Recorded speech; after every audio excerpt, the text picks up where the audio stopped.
കിട്ടിയതായിരിക്കും. നോക്കട്ടെ. ഈ ടാബ്ലറ്റ് അല്ല, ഇതിലെ 6ാമത്തെ ടാബ്ലറ്റാ വേണ്ടത്. അയ്യോ, ഞാൻ മാറ്റി വാങ്ങിട്ട് വരാം. ഞാൻ പോയി വാങ്ങിച്ചിട്ട് വരാം. വേണ്ട, ഞാൻ തന്നെ പോയിട്ട് വരാം.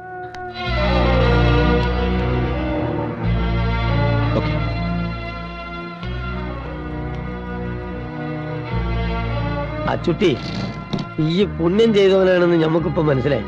അല്ലെ സിന്ധുവിനെ പോലത്തെ ഒരു പെണ്ണിനെ അണുക്ക് കിട്ടൂല. അച്ചൂട്ടിയെ ഉപദേശിക്കാൻ ഞാൻ ആരുമല്ല. എന്നാലും പറയാ, ഇനിയെങ്കിലും നല്ല രീതിയിലൊക്കെ ജീവിക്കാൻ നോക്കണം. ഒരു ജന്മം മുഴുവനും അനുഭവിച്ചു തീർക്കാനുള്ള ദുഃഖവും വേദനയും ഈ പ്രായത്തുള്ളിൽ അവൾ അനുഭവിച്ചു കഴിഞ്ഞു. ഇനി അവളുടെ ജീവിതം അച്ചൂട്ടിയുടെ കയ്യിലാ.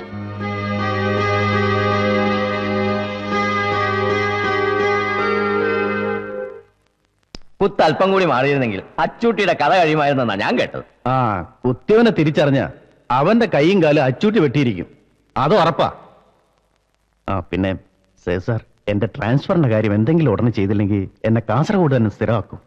അപ്പോട്ടെന്നേരെ തിരുവമ്പാടിയെ വിളിച്ച് ഈ കാര്യം പറഞ്ഞില്ലായിരുന്നു? പറയാൻ അയാളെ കിട്ടിയിട്ടുണ്ട്. എപ്പോ വിളിച്ചാലും പുറത്തു പോയി മീറ്റിങ്ങിന് പോയി എന്നൊക്കെയാ മറുപടി. ആഭ്യന്തരമന്ത്രി ആയതിനു ശേഷം പുള്ളി ഭയങ്കര ബിസിയാണെന്നാ വെപ്പ്. അതെ, തിരുവമ്പാടി എന്റെ ട്രാൻസ്ഫറിന്റെ കാര്യത്തിൽ എന്തെങ്കിലും ചെയ്യുമെന്ന് എനിക്കൊരു വിശ്വാസമില്ല. ആഭ്യന്തരമന്ത്രി ആയ ശേഷം ആളാകെ മാറിയിരിക്കുക. തിരുവമ്പാടി അത്തരക്കാരനാണെന്ന് ഞാൻ വിശ്വസിക്കുന്നില്ല. ഏതായാലും ഇന്ന് രാത്രി തന്നെ ഞാൻ തിരുവമ്പാടി വിളിക്കാം. സേൽ സാറേ, ഇങ്ങോട്ട് ട്രാൻസ്ഫർ ആയി വരുന്ന പുതിയ CI എന്നെ പോലെയല്ല. ആള് വളരെ സ്ട്രിക്റ്റാ. പോലീസ് ഡിപ്പാർട്ട്മെന്റിന് തലവേദന ഉണ്ടാക്കാൻ വേണ്ടിയുള്ള ഒരു ജന്മം. കുട്ടനാട്ടുകാരൻ കുഞ്ഞുമത്തായുടെ മകൻ ജോയി മാത്യു.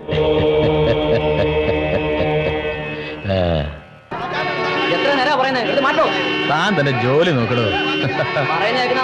ഒന്ന് പോടോ. സാറേ, സാറ് പോ.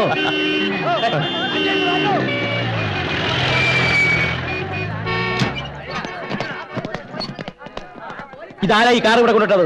എടുത്തു മാറ്റ്. നിങ്ങളുടെ കാറാണോ? കാറ് ഞങ്ങളേതല്ല, മേഡത്തിന്റെതാ. കാർ ഇവിടെ കൊണ്ടിട്ട് അവരെങ്ങോട്ട് പോയി? വിളിക്കവരെ.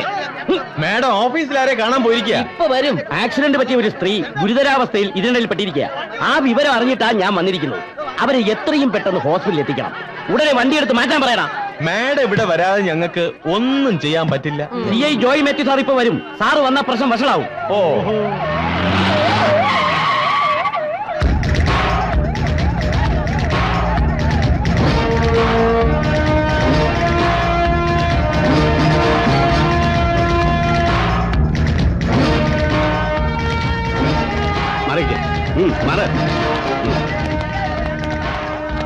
മാറി അങ്ങ് മാറിക്കടാ.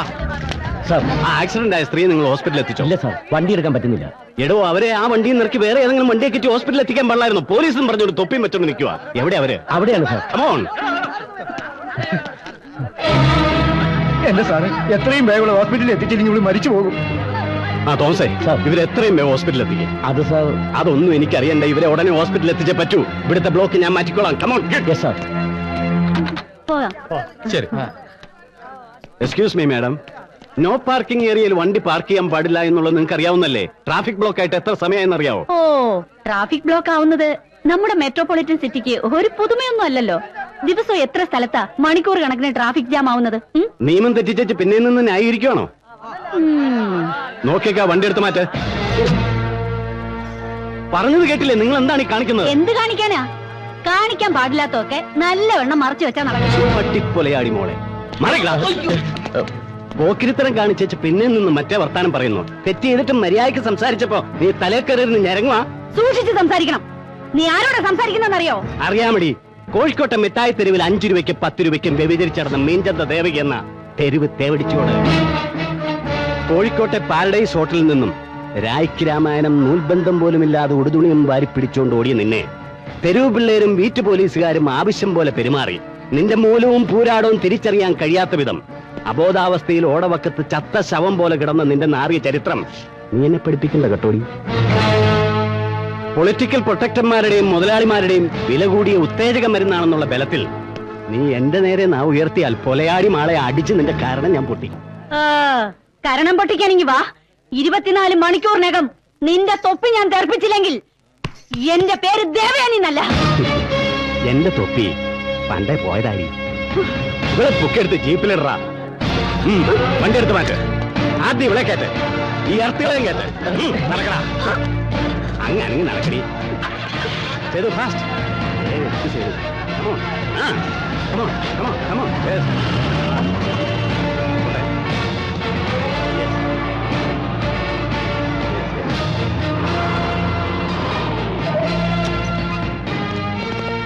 എല്ലാത്തിനും ലോക്കത്തിലിട.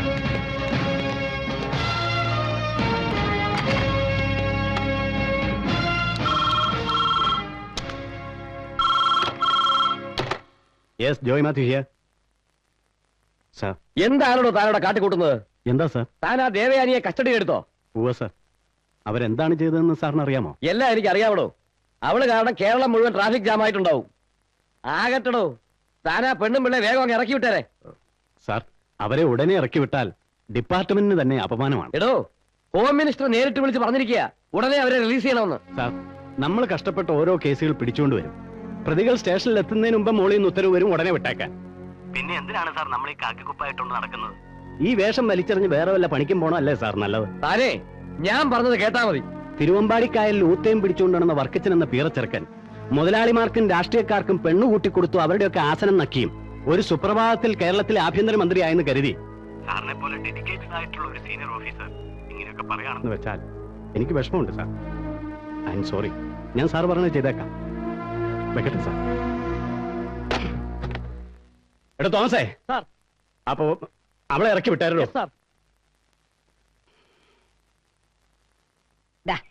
ഈ ടാബ്ലറ്റ് കഴിക്കുന്നതേ ക്ഷീണത്തിനൊക്കെ വളരെ നല്ലതാ. പിന്നെ രാത്രി കിടക്കാൻ നേരത്ത് ഒരു ഗ്ലാസ് പാലും കുടിക്കണം. എന്താ ബിരിയാണി? ബിരിയാണിയാ? ഈ സമയത്ത് നല്ല പച്ചക്കറികളും പഴവർഗ്ഗങ്ങളുമാണ് കഴിക്കേണ്ടത്. അതിലാണ് ആവശ്യമുള്ള വിറ്റമിൻസും കാൽഷ്യം ഒക്കെ ഉള്ളത്. അല്ലാതെ ഈ ബിരിയാണി കഴിച്ചിട്ട് എന്താ? ആ ബിരിയാണിയിൽ ഇതുപോലെ ഏതാണ്ടൊക്കെ ഉണ്ടെന്ന് നാട്ടുകാർ പറയുന്നത്. നാട്ടുകാരങ്ങനെ പലതും പറയും. നിന്റെ കുഞ്ഞിന് നല്ല ആരോഗ്യവും സൗന്ദര്യവും ഉണ്ടാവണമെങ്കിൽ നല്ല രീതിയിലുള്ള ഭക്ഷണങ്ങളൊക്കെ ഇവള് കഴിച്ചേ പറ്റൂ. അച്ചൂട്ടി, ഇവിടെ ഒരു അടുക്കളയുണ്ട്. വെച്ച് വിളമ്പി തരാൻ ഒരാളും ഉണ്ട്. അത്യാവശ്യത്തിന് കുറച്ച് പാത്രങ്ങളും കുറച്ച് സാധനങ്ങളും വാങ്ങിച്ചു കൊടുത്താലേ ഒന്നുമില്ലെങ്കിലും വായിക്ക് രുചിയായിട്ട് നിനക്കെന്തെങ്കിലും കഴിക്കാമല്ലോ. ഇതൊന്ന് ആലോചിക്കാവുന്നതാ. ഓ, എനിക്ക് ഹോസ്പിറ്റലിൽ പോകുന്ന സമയം വരട്ടെ വേളെ.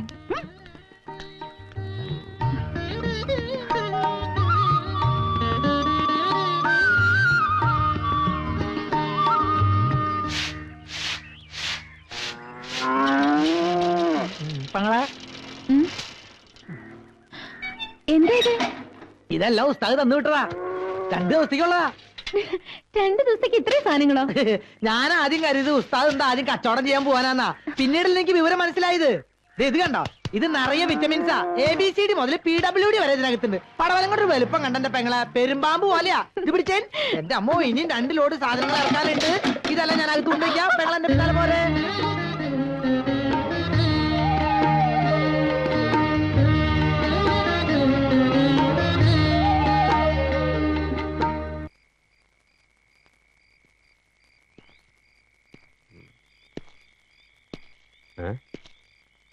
എന്റെ കട്ടിലവിടെ പോയി. ദേ ഇവിടെ കിടപ്പുണ്ട്.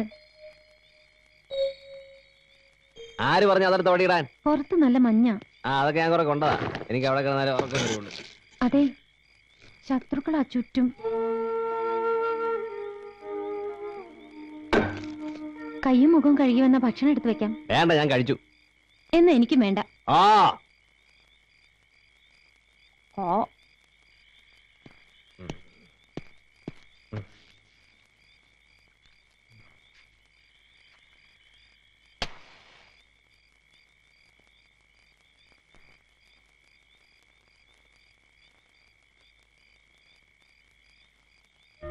നിന്റെ കുഞ്ഞിന് നല്ല ആരോഗ്യവും സൗന്ദര്യവും ഉണ്ടാവണമെങ്കിലേ നല്ല രീതിയിലുള്ള ഭക്ഷണങ്ങളൊക്കെ ഇവൾ കഴിച്ചേ പറ്റൂ.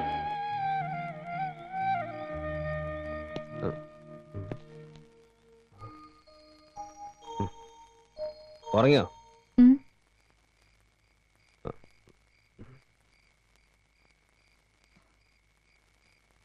എനിക്ക് വിശക്കുന്നു. വേണ്ടെന്ന് പറഞ്ഞിട്ട്? അപ്പൊ എനിക്ക് വിശപ്പില്ലായിരുന്നു. ഇപ്പൊ ഒന്ന് വേഗം എടുത്തേ.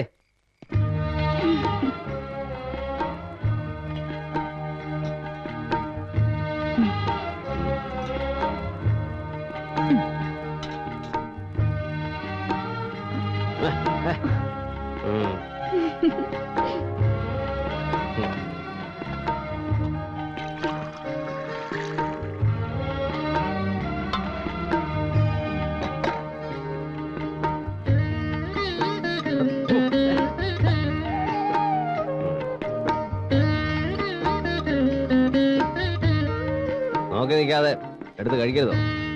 കഴിച്ചിട്ട് ഞാൻ കഴിച്ചോളാം. ഉം. അതങ്ങനെയാ. വേണ്ട, ഞാൻ എടുത്തോളാം.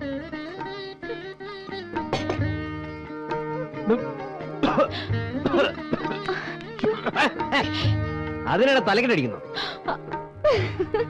മതി, നിർത്തി.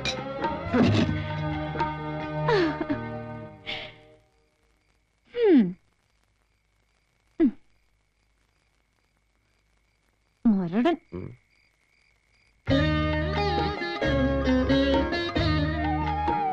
വേറെ പാത്രം ഒന്നും ഇല്ല ഇവിടെ. ഇത് എങ്ങനെയാ? എന്ത് ചോദിച്ചാലും കാര്യം പറയാം. അതെങ്ങനെയാ ഇതിങ്ങനെയാ? എന്നെ കൊണ്ടൊന്നും പറയിപ്പിക്കരുത് കേട്ടോ. ഓ,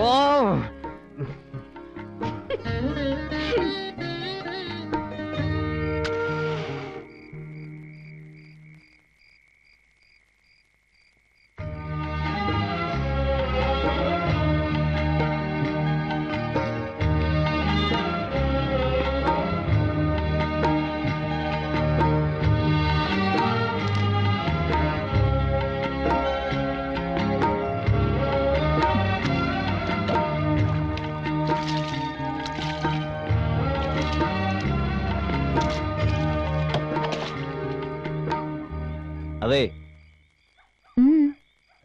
നിലത്ത് കിടക്കണ്ട. കട്ടില് വേണമെങ്കിൽ അകത്തിട്ട് തരാം.